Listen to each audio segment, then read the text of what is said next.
Hello students, this is Priyanka and welcome to the channel.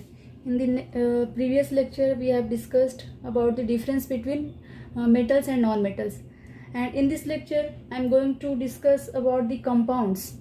You know compound. What do you mean by compound? Compounds. देखिए compound का मतलब ही क्या होता है. Compound means to combine. Compound means combine. Combine का मतलब एक दूसरे में जुड़ जाना. ठीक है, तो कंपाउंड का क्या मतलब होता है? कंबाइन. ठीक है, तो कंपाउंड को अब कैसे हम लोग डिफाइन करेंगे? इसका डेफिनेशन क्या हो जाएगा? Definition of compounds. तो it is a substance.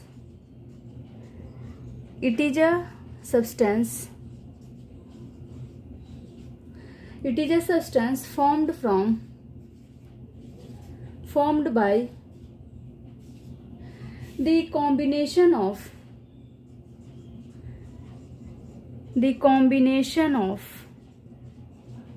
two or more elements. Two or more elements in a fixed ratio.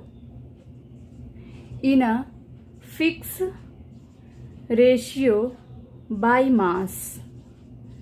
ठीक है, इसका मतलब क्या हुआ? It is a substance formed by the combination of two or more elements in a fix ratio by mass. इसका जो है ratio वो ऐसा नहीं है कि किसी भी रेशियो में हम मिला दे और वो बन जाएगा कोई भी कंपाउंड. तो एक पार्टिकुलर कंपाउंड का जो रेशियो होता है एलिमेंट्स का, वो हमेशा क्या होता है? फिक्स होता है. ठीक है, जैसे ही रेशियो चेंज होगा वैसे ही कंपाउंड भी चेंज हो जाएगा.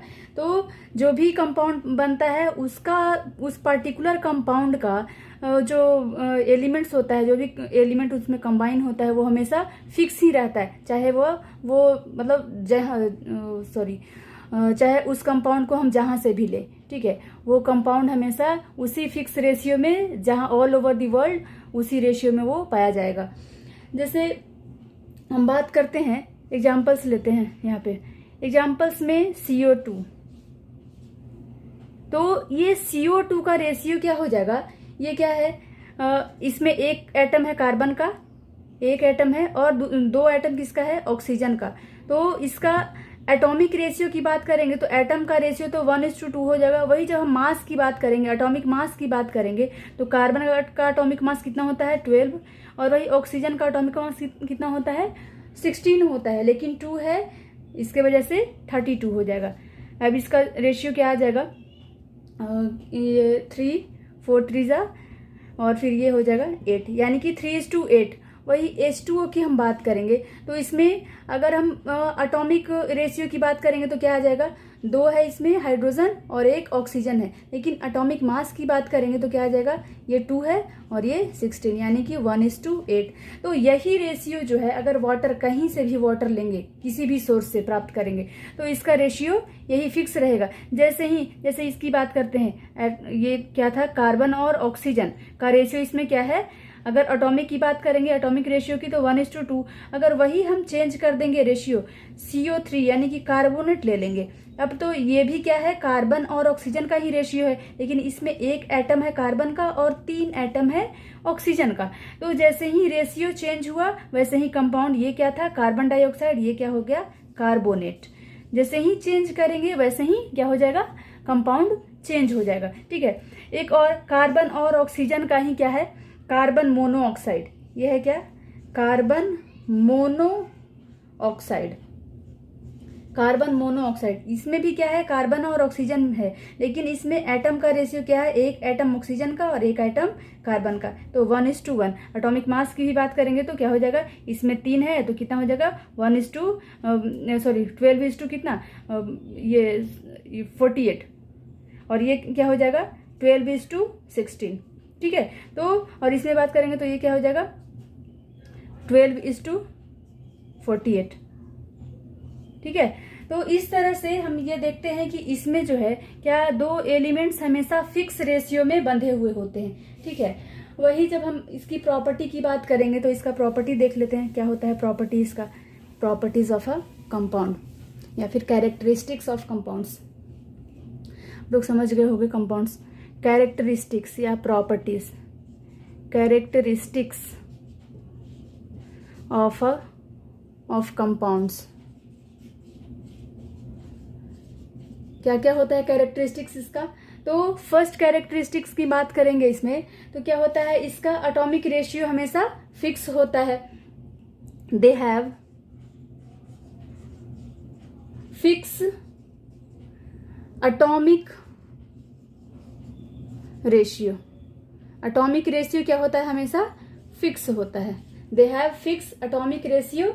जैसे एग्जाम्पल में ये इसके पहले भी बता चुके हैं हम, बार बार बताने की जरूरत नहीं है। सेकेंड हमारा क्या हो जाएगा, combining elements of compounds. Combining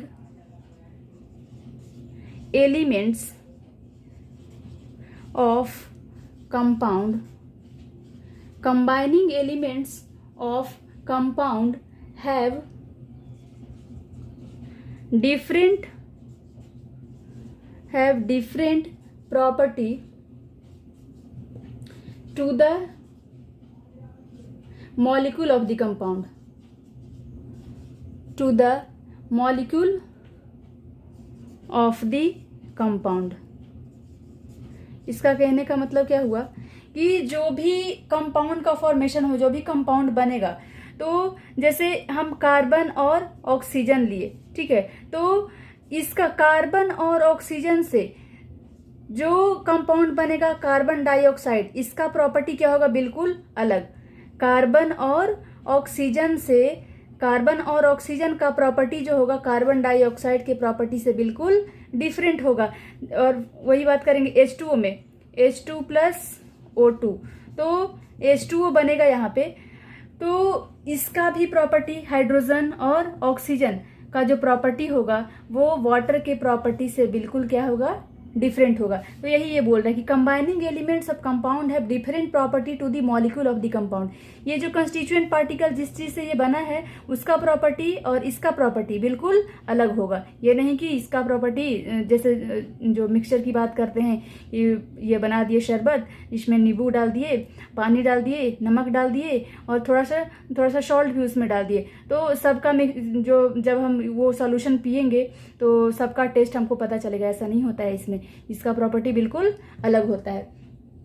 अगर ये थर्ड कैरेक्टरिस्टिक्स की बात करेंगे तो वो हो जाएगा, it is not separated by, it is not separated by any physical means, any physical method. कोई भी फिजिकल मेथड से इसके कंस्टिट्यूएंट यानी कि कंपाउंड के कंस्टिट्यूएंट पार्टिकल्स को, कंस्टिट्यूएंट एलिमेंट्स को हम सेपरेट नहीं कर सकते हैं। वाटर को हम कोई भी फिजिकल मेथड से सेपरेट नहीं कर सकते हैं, ये हाइड्रोजन और ऑक्सीजन में, ठीक है। तो यही बात कर रहे हैं इसमें। वही फोर्थ प्रॉपर्टी की बात करते हैं तो क्या होता है, क्या होगा fourth, when compound is formed, when compound is formed, when compound is formed, energy is evolved, energy is evolved in the form of, in the form of heat and light, in the form of heat and light. जब भी कोई compound का formation होता है तो उसमें energy का या तो ये एब्जॉर्प्शन होता है या फिर इवोल्यूशन होता है। वही कह रहा है कि when compound is formed energy is evolved in the form of heat and light. Fifth property इसका, it has fixed melting point and boiling point, it has fixed melting point, it has fixed melting point and boiling point. Melting point और boiling point दोनों क्या होता है, इसका fix होता है। Sixth difference is the ratio, sorry, they are of homogeneous nature. Homogeneous nature का होता है, ठीक है। जैसे वाटर बना तो हर जगह जो है इसमें वाटर का ही मॉलिक्यूल मिलेगा। ऐसा नहीं है कि कहीं पे हाइड्रोजन का या दिखाई पड़ेगा, कहीं पे ऑक्सीजन का, यानी कि इसका बाउंड्री जो है ये कोई सेपरेबल बाउंड्री हमको दिखेगा नहीं। जब कंपाउंड बन गया तो वो होमोजीनियस एक ही नेचर हर जगह आपको मिलेगा, ठीक है। कोई there will be no boundary of separation between the compounds. Compound के अंदर कोई भी बाउंड्री आपको नहीं दिखेगा सेपरेशन का, ठीक है। अगला बात करेंगे ये types of compounds. Types of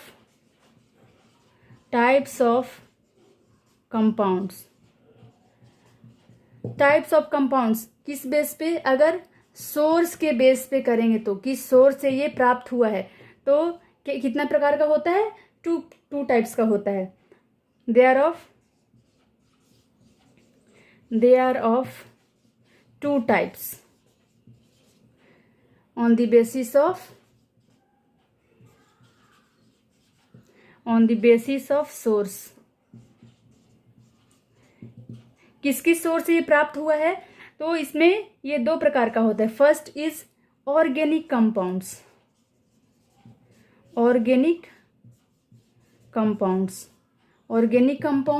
ये क्या होता है, ऑब्टेन्ड फ्रॉम, किससे ऑब्टेन्ड किया जा सकता है इसको, they are obtained from living source है इसको हम लोग। लिविंग सोर्स का मतलब जैसे प्लांट्स हो गया और एनिमल्स हो गया, तो जो भी कंपाउंड जो इससे प्राप्त होगा वो लिविंग सोर्स से प्राप्त होगा, प्लांट्स या फिर एनिमल से प्राप्त होगा, ठीक है। वही जब हम सेकंड, इसको ज़्यादा ये एक्सप्लेन नहीं करेंगे, बस ये जान लो, आगे ये इसका एक्सप्लेनेशन मिलेगा आपको।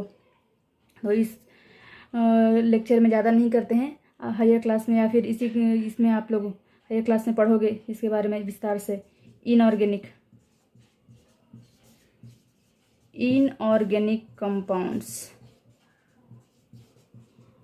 ये क्या होता है, ये जो ऑब्टेन्ड होता है वो नॉन लिविंग सोर्स से, ये obtained from non living source, ठीक है। नॉन लिविंग सोर्स का मतलब that is found in earth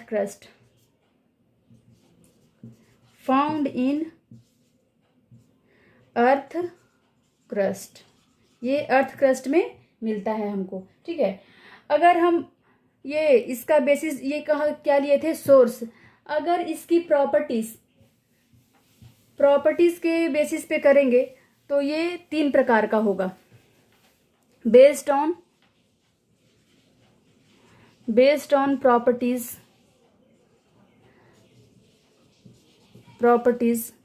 compounds are of 3 kinds या 3 टाइप्स, 3 प्रकार का होता है। वो क्या होता है, first one is acid,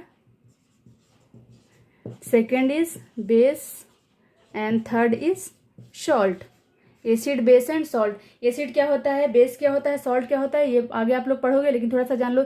acid क्या होता है, इसको जब हम फर्निश करते हैं तो H+ आयन मिलता है हमको, और ये इसको फर्निश करेंगे तो हमको OH- आयन मिलेगा। जब एसिड और बेस को मिलाओगे तो जो कंपाउंड का फॉर्मेशन होगा वो क्या होगा, सॉल्ट होगा। तो ये होता है एसिड, बेस एंड सॉल्ट, बस इतना ही। इसके ये ज़्यादा एक्सप्लेनेशन नहीं देंगे हम अभी इस क्लास में। आगे हम लोग ये करते हैं difference between elements and compounds. Elements के बारे में हम लोगों ने पढ़ लिया, कंपाउंड्स के बारे में भी पढ़ लिए हम लोग। तो डिफरेंस, ये दोनों के बीच में डिफरेंस क्या होता है ये देखते हैं। Difference between elements and compounds. Elements और कंपाउंड्स के बीच में क्या डिफरेंस होता है। ये हो गया एलिमेंट्स, ये हो गया हमारा कंपाउंड्स। ठीक है, एलिमेंट्स और कंपाउंड्स में क्या डिफरेंस होता है? तो एलिमेंट्स क्या होता है? The substance which can not split up into two or more substances. Elements में क्या होता है? एक ही टाइप के एटम हमको मिलेगा। ठीक है, जो भी एटम मिलेगा वो एक ही टाइप का एटम मिलेगा हमको। वही कंपाउंड्स की बात करेंगे, जैसे CO2 है, ठीक है, H2O है, तो इसमें कितना टाइप का ये एटम मिलेगा? एक तो कार्बन का मिलेगा, दूसरा ऑक्सीजन का मिलेगा। इसमें एक तो हाइड्रोजन का मिलेगा, दूसरा ऑक्सीजन का मिलेगा। ठीक है, NH4Cl अमोनियम क्लोराइड, इसमें एक नाइट्रोजन का मिलेगा, हाइड्रोजन का भी एटम्स मिलेगा हमको, क्लोरीन का भी एटम्स मिलेगा। तो कंपाउंड्स में क्या होता है? ये डिफरेंट टाइप के एलिमेंट्स इसमें मिलेंगे, लेकिन एलिमेंट्स में हमेशा सेम टाइप के एटम्स हमको मिलेंगे। तो इसमें लिख लीजिए the substance which can not split up into, the substance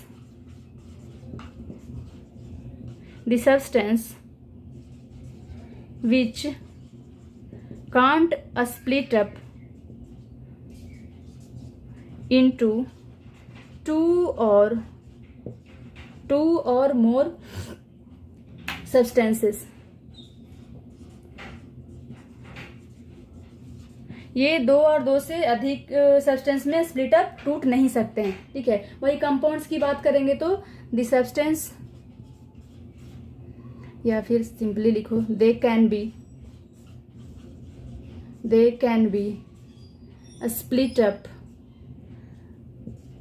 split up into two or more substances.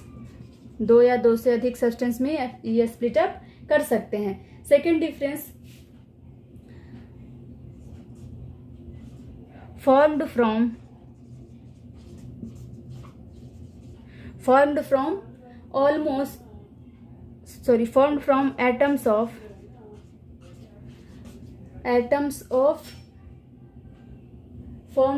atoms of same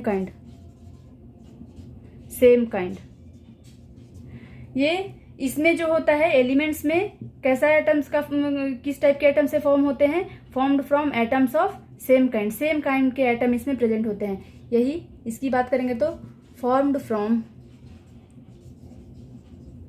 atoms of different elements, या फिर डिफरेंट काइंड। ये डिफरेंट काइंड के एटम से इसका फॉर्मेशन होता है। ये बस बेसिकली दो ही डिफरेंस है इसमें। अब जो है अगला बात करेंगे वो क्या है? मिक्सचर्स का। क्या होता है मिक्सचर? तो जूनियर क्लास में भी आप पढ़े होंगे कि क्या होता है मिक्सचर्स। तो जब दो और दो से अधिक सब्सटेंस को कोई भी रेशियो में मिलाते हैं तो किस टाइप का ये सब्सटेंस फॉर्म होगा? और जो सब्सटेंस फॉर्म होगा उसको क्या बोलेंगे? उसी को क्या बोल देंगे? मिक्सचर्स बोलेंगे। ठीक है, तो मिक्सचर लिख लीजिए। ये क्या होता है मिक्सचर्स? वेन टू और, इसको डिफाइन कर लेते हैं, when to or more substances mix together in any ratio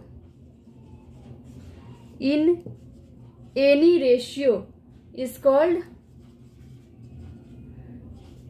a mixture। इसी को क्या बोल देंगे? मिक्सचर बोल देंगे। जब कोई भी दो सब्सटेंस को कोई भी रेशियो में मिलाएंगे तो जो सब्सटेंस फॉर्म होगा हमको रिजल्टेंट के फॉर्म में, वो क्या हो जाएगा? कहलाएगा मिक्सचर कहलाएगा। जैसे एग्जांपल लेंगे हम, शुगर प्लस वाटर। इसको कोई भी रेशियो में, शुगर अगर ज़्यादा मिला देते हैं, अगर ये आप लिए हो 1 ग्लास वाटर, और फिर इसमें आप 1 टीस्पून क्या मिला रहे हो? शुगर मिला रहे हो, तो ये भी क्या हो जाएगा? ये भी सॉल्यूशन, ये भी मिक्सचर ही कहलाएगा। ठीक है, अगर इसमें 2 स्पून डालोगे तो ये भी मिक्सचर ही कहलाएगा। अगर हाफ स्पून डालोगे तो इसको भी क्या बोलेंगे? मिक्सचर ही बोलेंगे। तो इसका कोई रेशियो जो है फिक्स नहीं है, वो आपके टेस्ट पे डिपेंड करता है कि आप कितना मीठा पीते हो, या फिर जो भी व्यक्ति कितना मीठा पी रहा है या कम मीठा पी रहा है, जो भी है। फिर सॉल्ट प्लस वाटर, ये भी क्या हो जाएगा? मिक्सचर ही हो जाएगा। ठीक है। अब जो है इसकी प्रॉपर्टी की बात करेंगे कि क्या होता है प्रॉपर्टी इसका। तो properties of mixture,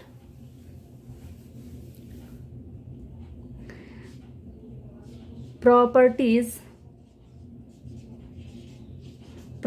of mixture का क्या क्या प्रॉपर्टी होता है। तो फर्स्ट प्रॉपर्टी क्या है, मिक्सचर कैन बी होमोजीनियस और heterogeneous. Mixture can be homogeneous and heterogeneous.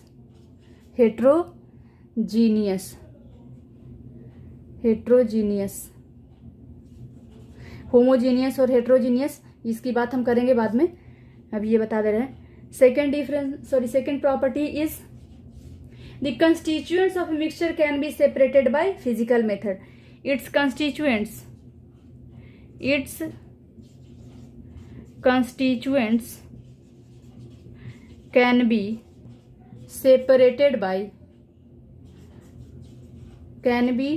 separated by any physical method,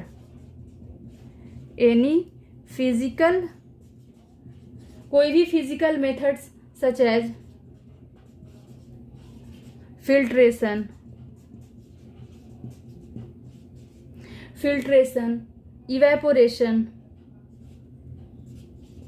evaporation और क्या हो जाएगा सब्लिमेशन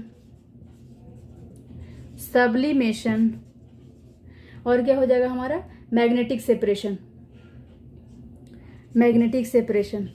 यानी कि कोई भी फिजिकल मेथड से इसको सेपरेट हम लोग इसके कंस्टिट्यूएंट पार्टिकल्स को कर सकते हैं। ठीक है, वही थर्ड प्रॉपर्टी क्या हो जाएगा, इसमें कोई एनर्जी इवॉल्व या फिर एब्जॉर्ब नहीं होता है। No energy in the form of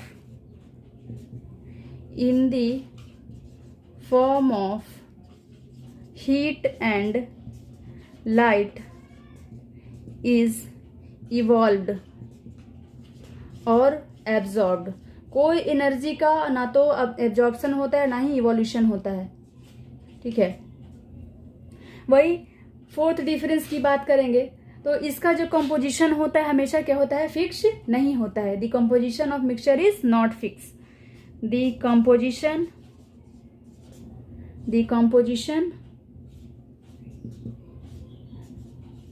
of mixture is not fix, वो कोई फिक्स नहीं होता है। ठीक है, जैसे इसके जब डेफिनेशन बता रहे थे तो बताए थे कि शुगर और सॉल्ट को हम शुगर और वाटर को किए हैं तो कोई ज़रूरी नहीं है किसी में, अगर एक ग्लास वो वाटर लिए हैं तो 1 स्पून भी डाल सकते हैं, 2 स्पून भी डाल सकते हैं। वो आपके टेस्ट के ऊपर डिपेंड करता है कि आप कितना मीठा पीते हो, ये शरबत पीते हो या फिर सोल्यूशन उसका पी रहे हो। ठीक है, फिफ्थ प्रॉपर्टीज का क्या हो जाएगा, fifth property is a mixture has no definite melting point and boiling point. यानी कि इसका कोई डेफिनेट मेल्टिंग पॉइंट और बॉइलिंग पॉइंट नहीं होता है। They have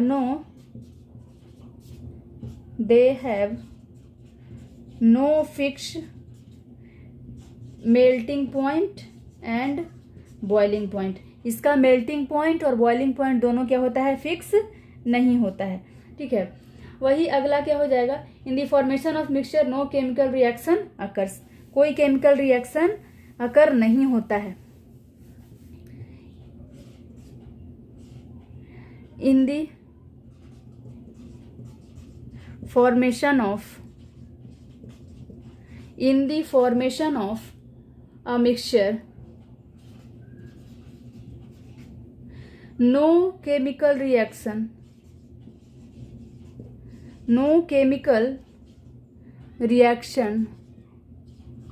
takes place. No chemical reaction takes place. कोई केमिकल रिएक्शन इसके फॉर्मेशन में नहीं होता है। ये नेक्स्ट लेक्चर में हम लोग बात करेंगे types of mixtures. Types of mixtures, बस इसका नाम ये बता दे रहे हैं, टाइप्स ऑफ मिक्सचर कौन कौन सा मिक्सचर होता है, किस किस टाइप का होता है। तो वो होता है, फर्स्ट वन इज होमोजीनियस